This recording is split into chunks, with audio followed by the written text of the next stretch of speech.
और जमान पार्क में जो भी कुछ होता रहा उसकी प्रोटेस्ट को देखते हुए आपको एक और प्रोटेस्ट पे नजर रखनी चाहिए। सबसे पहले हम देखते हैं मामला चल क्या रहे हैं। Growing turmoil in Israel, fiery protests erupting in the streets tonight. This comes just hours after embattled Prime Minister Benjamin Netanyahu dismissed his defense minister. Israel के सिटीजन आखिर रोडों पे आके इतनी प्रोटेस्ट क्यों कर रहे थे? क्या मस्जिद अक्सा का कोई चक्कर है या फिर पैलेस्टाइन का चक्कर है? हरगिज नहीं। इस कहानी को गौर से आपने समझना ताकि हम इससे सीख सकें। इसराइली लोगों की प्रोटेस्ट को 1-2 दिन या सैटरडे संडे नहीं 10 हफ्तों से जारी रही और कोई 100-200 लोग नहीं बल्कि 500,000 इसराइली अपने प्राइम मिनिस्टर के अगेंस्ट प्रोटेस्ट करते हुए नजर आए। तो फैक्ट्स ये हैं कि इसराइल का कोई कॉन्स्टिट्यूशन या आइन ही नहीं है। और भी ममालिक हैं जिनका कॉन्स्टिट्यूशन और आइन नहीं है, जैसे सऊदी अरब, इंग्लैंड, ऑस्ट्रेलिया, न्यूजीलैंड और कनाडा।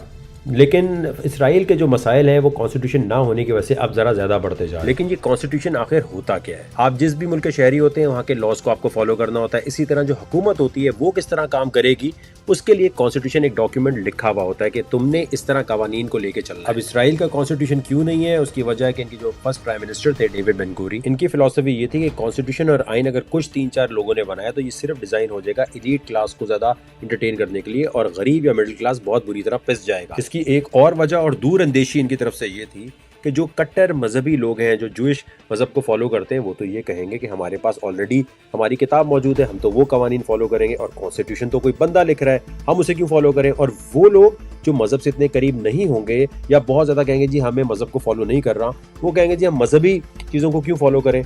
प्लस ये भी नहीं पता था कि ज्यादा यहूदी कौन से इलाके से आने वाले, कौन से मुल्क से आ रहे हैं, रशिया से आएंगे, अमेरिका से आएंगे। तो इन तमाम चीज़ों को देखते हुए उन्होंने कहा कि ट्रेडिशनल जूइश लॉज को फॉलो करने वाले हैं वो भी परेशान ना हो और जो लोग फॉलो नहीं करना चाहते उनको भी प्रॉब्लम ना हो। तो अभी कॉन्स्टिट्यूशन को होल्ड पे डाल दो। कॉन्स्टिट्यूशन को इस तरह होल्ड पे रखना, 1950 में हरारी रेजोल्यूशन करके 13 कवानीन ऐसे बनाना कि जिसके मुताबिक सुप्रीम कोर्ट चलेगी, लेजिस्लेटिव बॉडी चलेगी, एग्जीक्यूटिव बॉडी चलेगी, तमाम ये उस वक्त तो बेहतर लग रहा था। लेकिन आज इसराइल के लोगों को फील हो रहा है कि ये बहुत बड़ी मिस्टेक की गई। उस वक्त अगर कॉन्स्टिट्यूशन बना दिया जाता तो आज जो इतनी बड़ी प्रोटेस्ट हो रही है, इतना बड़ा दंगा हो रहा है, वो नहीं हो रहा था। इसको समझने के लिए पहले इनकी पार्लियामेंट को समझिए। इसराइल के पॉलिटिकल सिस्टम में एक ही हाउस ऑफ पार्लियामेंट है जिसको कहते हैं केनेसेट।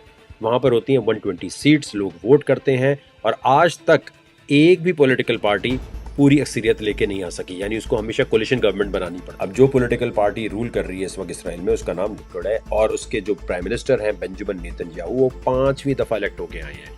और इंटरेस्टिंग बात यह है कि जैसे हमारे मुल्क में इस्लामिक टच लगाने का बड़ा शौक है ताकि लोगों को इमोशनल किया जाए, ये भी इसी तरह मजहबी टच लगा के उल्टी बातें करते हैं। आइए एक इनकी बात देखते हैं। Hitler didn't want to exterminate the Jews at the time. He wanted to expel the Jews. And Haj Amin al-Husseini went to Hitler and said, if you expel them, they'll all come here. So what should I do with them? He asked. He said, burn them. Prime minister Netanyahu ये फरमा रहे हैं कि Hitler तो वैसे कत्ल नहीं करना चाह रहा था, ज़िबा करना नहीं चाह रहा था, वो तो सिर्फ यहूदियों को निकालना चाह रहा था। लेकिन अर्ली 20th सेंचुरी के एक मुस्लिम लीडर ने जाकर उनको बोला कि यार इनको कत्ल कर दो वरना ये हमारे इलाकों में आ जाएंगे। यानी दूसरे लफ्जों में मुसलमानों ने आइडिया दिया, वरना तो हिटलर ऐसा करने वाला नहीं था। इनके अपने ही लोगों ने, इनके अपने हिस्ट्री के जो एक्सपर्ट हैं, जो हॉलोकास्ट के एक्सपर्ट हैं, उन्होंने जाके पकड़ लिया और अखबार की कटिंग दिखाना शुरू की कि भाई जो मुस्लिम लीडर की आप बात कर रहे हैं वो 1941 में पहली दफा मिला है हिटलर से, और हिटलर तो शुरू से ही ये कह रहा है कि हमें ज़िबा करना है यहूदियों को। तो ये आपने कैसी बोंगी मारी है? अब जैसे पाकिस्तान में सियासतदानों पे तोशाखाना और बाकी करप्शन के केसेस खुले हुए, हमें लगता है जी पाकिस्तान तरक्की इसलिए नहीं कर रहा कि जी बहुत सारे करप्शन के केसेस यहाँ खुले हुए हैं। ये देखिए जी बेंजामिन साहब जो हैं इनके ऊपर उसी तरह का जैसे तोशाखाना है, बिलियनियर से गिफ्ट लेने का एक केस खुला हुआ है, 1-2 केसेस और है कंपनीज को ठीक ठाक फेवर देने के। और अब ये चाहते हैं इस देखें अब जमहूरियत में क्या होता है, लेजिस्लेटिव बॉडी, एग्जीक्यूटिव बॉडी, इसी तरह जो है कोर्ट जो है और मीडिया, ये चारों अलग अलग चलने चाहिए, एक दूसरे को इन्फ्लुएंस ना करें, एक दूसरे पे भरमबाजी ना करें। ये चाहते हैं कि जो इनकी लेजिस्लेटिव बॉडी है, पार्लियामेंट जो है, वो सुप्रीम कोर्ट के कवानीन को ओवर रूल कर सके। अगर सुप्रीम कोर्ट कोई फैसला देती है तो ये कहे नहीं जी पार्लियामेंट उससे ऊपर है, हम सुप्रीम कोर्ट को कंट्रोल कर सकते हैं। तो जुडिशियल रिफॉर्म्स के नाम पे इन्होंने एक चालाकी करने की कोशिश की।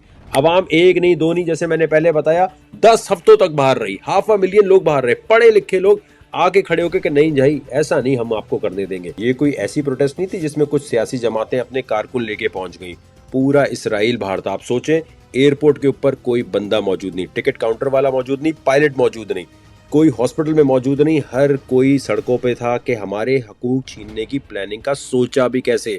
उन्हें यह पता था कि जुडिशियल रिफॉर्म्स अगर आएंगे तो जो भी सुप्रीम कोर्ट के जजेस अपॉइंट होते हैं वो भी पार्लियामेंट करेगी, जो सुप्रीम कोर्ट اس سے ماضی میں فیصلے دیتی رہی ہے کرپشن کے خلاف, اور جو ان کے وہاں پہ ممبرز ہوتے ہیں پارلیمنٹ کے ان کو ہٹاتی رہی ہے, وہ تو اب کام ہو ہی نہیں سکے گا. اب آپ یہ سوچئے کہ اتنی زیادہ پروٹیسٹ ہو رہی تھی کہ پرائم منسٹر نیتن یاہو کو اٹلی جانا تھا, پائلٹ ہی نہیں تھا, بڑی مشکل سے پائلٹ ارینج ہوا, تب وہاں پہنچے تو جو وہاں پر ٹرانسلیٹر تھا جوئش, اس نے بولا میں ٹرانسلیٹ نہیں کرتا.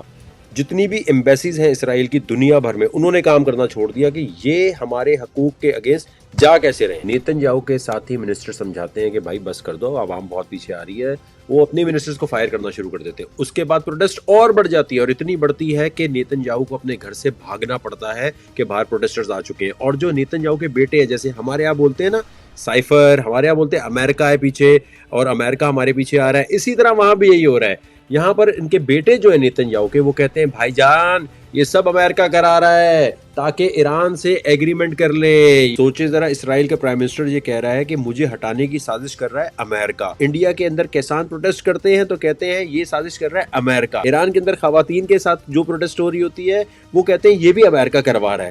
تو آپ نے بس ایک بات یاد رکھنی ہے کہ جو بھی بندہ امریکہ کا نام زیادہ یوز کر رہا ہے نا کہ مجھے امریکہ نے ہٹایا, امریکہ سازش کر رہا ہے, اس کا مطلب وہ گڑبڑ کر رہا ہے. اتنی پروٹیسٹ کے بعد نیتن یاہو کو اب تو جوڈیشل ریفارمز کو پاز کرنا پڑ رہا ہے. تو پروٹیسٹر یعنی جیت گئے تقریباً. اور لیکن ہم پاکستانیوں کو اس سے کیا سیکھنا چاہیے؟ سب سے پہلے تو میں آپ کو دکھانا چاہتا ہوں یہ کہ 2022 میں یہودی ملک میں یہودی سپریم کورٹ کا جج ایک مسلمان مقرر ہو جاتا ہے, خالد صاحب. دوسری چیز یہ دیکھیے گا کہ ایک یہودی ملک میں پارلیمنٹ میں مسلمان الیکٹ ہو کے آتے ہیں. پتہ ہے یہ بات آپ کو کہ وہاں عرب مسلمان الیکٹ ہو کے پارلیمنٹ کا حصہ بنتے ہیں, اور اگر عرب مسلمان ڈیبیٹ کر رہے ہوں تو یہودی کو اٹھ کے جانا پڑتا ہے. ذرا یہ فوٹیج دیکھیے گا. تو یہودیوں کے ملک میں ایک مسلمان نے نیست و نابود کر دیا ڈیبیٹ کر کے ایک یہودی کو. یہ سوچنے کے بجائے یہ سوچو کہ ہم پاکستانیوں کو اپنی فکر کرتے ہوئے اپنے ملک میں مائنورٹیز کی عزت کرنی چاہیے. آپ ذرا یہ سوچیے, اسرائیل میں اتنی پولیٹیکل انسٹیبلٹی ہے, اتنی بڑی بڑی پروٹیسٹ ہو رہی ہیں جتنی پاکستان میں شاید ہی آج کل آپ نے کبھی دیکھی ہو, اور وہاں پر بھی اتنی کرپشن ہے, تو وہ لوگ اتنی ترقی کیسے کر رہے ہیں؟ اسرائیل کا بچہ مینوفیکچرنگ کی طرف ہے, ٹیکنالوجی کی طرف ہے, اور وہ چاہتا ہے کہ ہم بنا کر کچھ دنیا کو دیں. ہمیں آواز اٹھانی چاہیے کہ حکومت کو پالیسی ایسی بنانی چاہیے کہ یا تو چیمبر آف کامرس سے مینوفیکچرنگ جتنی بھی ایسوسیشن ہے اس کو الگ کرے, کہ کیونکہ چیمبر آف کامرس تو صرف امپورٹ کے لیے رہ گئی, یا تو پھر قوانین ایسے چیمبر آف کامرس بنانے کے لیے پش کرے کہ مینوفیکچرر کو سب سے زیادہ عزت دی جائے. میں کہتا ہوں کہ ون ونڈو آپریشن ہونا چاہیے. اگر کوئی جوتا بھی بنا رہا ہے, کوئی چیز جہاں مینوفیکچرنگ کر رہا ہے, اس کے پاس اتنے سارے ادارے نہیں جانے چاہیے, سیلز ٹیکس, فلانا ٹیکس, یہ ٹیکس. اس کے لیے یہ ہو کہ ہاں بھائی اگر تم اتنی ایکسپورٹ کر رہے ہو ٹھیک ہے, چلو تمہیں بس اتنی پرسنٹیج کا ٹیکس دینا اور کچھ بھی تم سے پوچھا نہیں جائے گا, تم صرف مینوفیکچرنگ پہ فوکس کرو. جو چیزیں امپورٹ کر رہے ہیں کم سے کم وہ یہاں مینوفیکچرنگ کی طرف توجہ دیں, تاکہ اتنی بڑی آبادی ہے, ہمارا تو یہیں سے ریونیو پورا ہو جائے گا. جب تک صنعت کار کو عزت نہیں دیں گے ہم ترقی نہیں کر سکتے. میں سب سے ریکویسٹ کروں گا, ہماری سیاسی جماعت ہے ٹیکنالوجی موومنٹ پاکستان, جس کا فیس بک پہ ٹیک موومنٹ PAK, ضرور فیس بک پہ جا کے ہماری سیاسی جماعت کے پیج کو آپ نے جوائن کرنا ہے, اور جانے کے بعد وہاں آئیڈیا ضرور بھیجنے ہیں تاکہ ہمیں پتہ چل سکے کہ ملک کو کون کو ٹھیک کرنے کے لیے آپ کتنے موٹیویٹڈ ہیں.